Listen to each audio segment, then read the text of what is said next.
And now this is time for the closing session with outstanding keynote speakers. The first keynote speaker for the closing session is our friend from London. Again, I met her in Davos during World Economic Forum last year. She is Edie Lush, a British American journalist. She is an author, executive editor of Hub Culture, and a communication expert. She is co-host for the CBS Distributed Global Goals podcast. Edie has thousands of interviews under her belt. In her role as executive editor at Hub Culture, she is responsible for creating impactful social media content around the globe, from events in Davos to the UN General Assembly in New York. She has been the economics and political correspondent from Bloomberg Television, a columnist at The Week magazine, and the associate editor of Spectator Business magazine. She is a regular contributor to the Spectator magazine and the BBC. Her work has appeared in many publications, including Prospect and Techonomy. Today, she's our first keynote speaker. She's here with us. I'm presenting to you our first keynote speaker for the closing session, Edie Lush from London. Thank you so much. Thank you very much. It's absolutely wonderful to be here. You are welcome, and greetings from Pakistan, greetings from South Asia, greetings from Central Asia, greetings from Middle East, greetings from America, Canada, Africa, Europe, and your own London. I love it. Please start your talk. Thank you. I'm so delighted to be here with all of you. Thank you so much for having me. So I am here to talk to you about something that really concerns me. So can you see my screen? Just nod or give me a thumbs up if you can.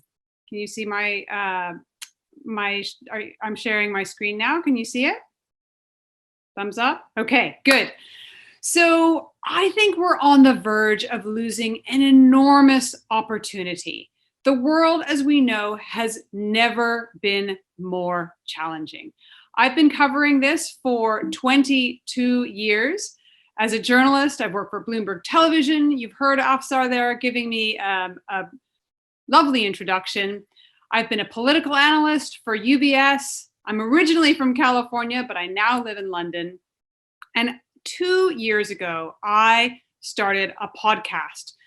And it has a narrative of equity, diversity, and inclusion to remind everyone that we are all part of the same human family. So what we look at are the champions who are making the world a better place. It's called the Global Goals Cast. We're backed by 14 UN agencies, hosts of NGOs, and a lot of corporate sponsors as well. We're distributed by CBS News and Digital. But some of the stories that we've told very recently, I think, are so resonant to the topic of today of diversity and inclusion. In fact, when the lockdown was about to start, I was actually in Kakuma refugee camp in Kenya, working and interviewing a group of girls who are learning how to code. And they're doing that because they want to be part of the fourth industrial revolution. The words they use are exactly this. I may be a refugee, but that does not define who I am. I will write my own code, and I will write my own story. So we've covered everything from the economic opportunity that refugees offer, using comedy to break stereotypes, building trust, and educating girls. So we're doing pretty well. I've won some awards. We've actually now, that number has been surpassed. We're up to about 180,000 downloads. We've had some incredible partnerships. And I think the thing that I love about podcasts in general is that people who listen are groupies. I don't know if any of you listen to podcasts, but we've seen groupies listening to 4 hours or more in a typical week. And the picture that I've got up here, I love because it features one of the champions that I talk about in the podcast. This is a woman who completely illustrates the whole idea of diversity and inclusion. She is a market trader in Zambia. She sells legumes and she uses her mobile phone with a mashup of eBay, chat, and maps in order to buy direct from farmers. And it's completely transformed the way that she earns her money. She's able to send her kids to a better school. She's also able to help her mother out. I don't know if she's listening to my podcast in this picture, but this intimacy is really important because around the world, we are seeing distrust. We're seeing trust declining. Now, I love the Edelman Trust Barometer, and I think we've seen some incredible new information coming out recently about the switch in trust. We're seeing the switch in trust actually move more back towards your own company, but also towards experts. It's a little bit different than we've seen in the past. In the past, this is a map from the UK, but it's similar in most parts of the world. The half of the United Kingdom is consuming news less than once a week. Now, at the moment, that figure has actually decreased a bit. So people are looking, but they're looking at information around the coronavirus. And we absolutely know that media has not been one of the most trusted institutions. We know that social media is not a trusted information. And a lot of this is because the world is having a very tough time distinguishing between real and fake news. So much of the news is negative. 34% of people don't look at media because they say it depresses them. And it's now the least trusted institution. This number is the number of people, the percentage of people who worry about fake information, fake news being used as a weapon. Here's how people feel, right? They are not excited about the future. I'm almost frightened to know what this graph is going to look like when it's done after COVID-19. A lot of people I speak to are afraid. They're not just afraid about automation and innovation and all those things that we were all worried about a month ago, but they're worried about their future livelihood. So apparently life isn't too good, but I want you to do a little quiz with me now. Have a read through of these questions and just think in your head what you think the answer might be. We'll come back and then I'll show you what the answers are. So this first one, population of the world who's living in extreme poverty. On average, how many years have women who are 30 years old spent in school?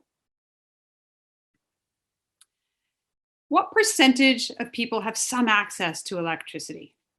All right, now I'm going to show you the answers. Oh, it's good news.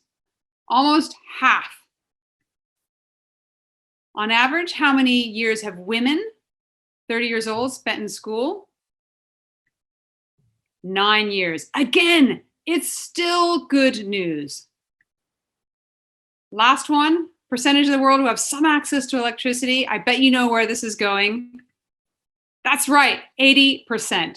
So the world is making progress. There's actually no time or place that is seen such progress as we've seen now. And in fact, there is a great deal of beauty in this world. The girl on the one side of the screen, you can see I was with her in Kakuma. The world is making progress. Now we are at an absolutely critical time with COVID-19. But the good news is that there's a plan, right? We still have the Sustainable Development Goals, 17 goals to be achieved by 2030 to absolutely ensure that the world is more safe, more prosperous, and more sustainable. These are the world's to-do list. They have never been more important than they are in this time of quarantine, of lockdown, and people concerned about their future. Because these are the goals that we can use to hold up to our governments. These are the goals that other people can hold up to us. These goals are the plan. There's no plan B because there's no planet B either. And I think it's perfect because the companies that I'm seeing making a difference now are the ones that have purpose at their heart. Have a look at this. Now, this is obviously before coronavirus. However, really, really interesting. Staff want to work for companies that do good. People want to buy from companies that are putting purpose at their center. Just have a think about the emails coming into your inbox now. Which one of those are associated with companies who are doing something now? Which one of those are speaking to you? That's one of the things that I'm most interested about this current moment. Look at this. People expect businesses to take initiative on change even more than they do their own governments. This number, by the way, was up 12 points. So we're seeing consumers demanding that purpose be embedded into what they buy. And it's not just young people, and it's not just in the United States, and it's not just in the United Kingdom. This is happening in Europe, in China, in India, in Mexico, everywhere where people are today. Have a look at these numbers. 53% expect brands to take a stand for them. 51% believe that brands can do more to solve social issues than the government. 57% are buying or boycotting based on brand position. Check this out. When brands put purpose at their heart, they grow more than twice as fast as ones that do not. I think it's a phenomenal opportunity. This is a perfect moment for brands to put purpose, and that includes diversity and inclusion, but it's not limited to, right at the heart. You have the opportunity to do what people think others are not doing. This is just from the UK, in fact. This is the percentage of people who believe that CEOs can create positive change on these issues. They really care about these issues. Now look at what happens when I map them up against the Sustainable Development Goals. And what I think is incredible is that these goals all touch each other. You scratch the surface of one issue, and actually it touches many different Sustainable Development Goals, even fake news. A social and environmental issue, these are the ones that consumers want people to address. And it's not just me that thinks this, by the way. They represent a $12 trillion economic opportunity for businesses to create an economy that's fairer, more stable, more broadly based, more sustainable. And of course, these goals are not small or easy, right? They're complex. That's why we're having an entire conversation about this right now. They're huge, complex, global challenges. But if you do share your contributions, and if you do make a change, you can show how you contribute to the global well-being. And people will want to work for you. If you share your consumers' beliefs, they will reward you. If you don't, they won't buy you. So brands that actually speak up for controversial issues gain 10 times more customers than those who sit on the sidelines.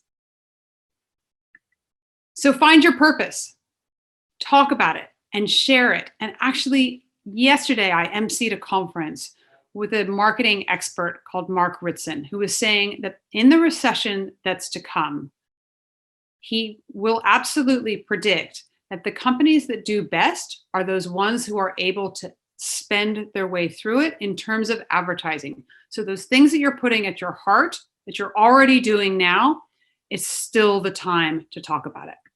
So here's my first takeaway. And here's a little bit about what I'm doing. I mentioned that those goals are not easy or small. They're not very easily shared in a tweet. So this is why I've used the power of podcasts to communicate. These alternative channels are really important in order to help you communicate purpose. This is my co-host, Claudia. She's a lot taller than I am. And in this picture, in fact, I am wearing heels and she is not. So you can see our height difference. We love the podcast because they aren't roped into that lack of trust that I spoke about recently. And this is what we do. We work with corporate brands to use storytelling for good. We've told stories of polar explorers walking to the South Pole, relying solely on renewable energy. And in doing that, we've been able to tap in to 6 different global goals. This is a woman called Brenda. She actually crossed the Rio Grande in 3rd grade from Mexico to the United States. She's now a software engineer at Google. Because she sends money back across the border to her grandparents and to her stepfather, she's not only able to illustrate the story of the 4 goals, but also diminishing poverty and hunger. And this, I think, is really important for this conference here today. Look at the number of people who don't think that they identify with those who are being shown in the media, in advertising. This is an enormous, enormous opportunity. But of course, achieving full gender parity is not to be underestimated. It's an enormous opportunity, right? This is the full amount of money that we could see added to GDP for business as usual forecasts by 2025. Even if the world only did as well as its best region, it still adds 12 trillion. Remember, we're talking about this in a moment in which we face a big recession. The opportunity coming out of that is to build a different world. So, if we don't achieve this opportunity, and here's what I said I was worried about to begin with, this is the opportunity that we may lose. So here's my takeaways for you. Do embed purpose. Use the Sustainable Development Goals because they're a tool that you can use to take action and share what you're doing. And please do listen to the Global Goals Cast. If you'd like to hear more, send me an email. Afzar can put you in touch. I'm on pretty much every form of social media at Edie Lush. And if you don't think by doing something you can make a change, I want you to just have a listen to my story about Jason Hallmark. He's one of our listeners. I had never met him before. I got an alert one day on my phone saying that he was inspired by listening to the story of the polar explorers, to go and do something about climate change. He was listening to the podcast sitting on the edge of his hospital bed. He had just been diagnosed with multiple sclerosis. And his doctor said, you're going to become very resistant to cold. You're not going to be able to go to cold places for much longer. And he thought, now's my chance. And he had heard on the podcast the stories about these polar explorers who are then going to be leading a group of young leaders to the North Pole. And off he went. It changed his life. He's come back and he's become a community leader around the environment in Pittsburgh. So you absolutely can take action, and you can absolutely give other people the skills to become change leaders themselves. Thank you very much. That's all from me.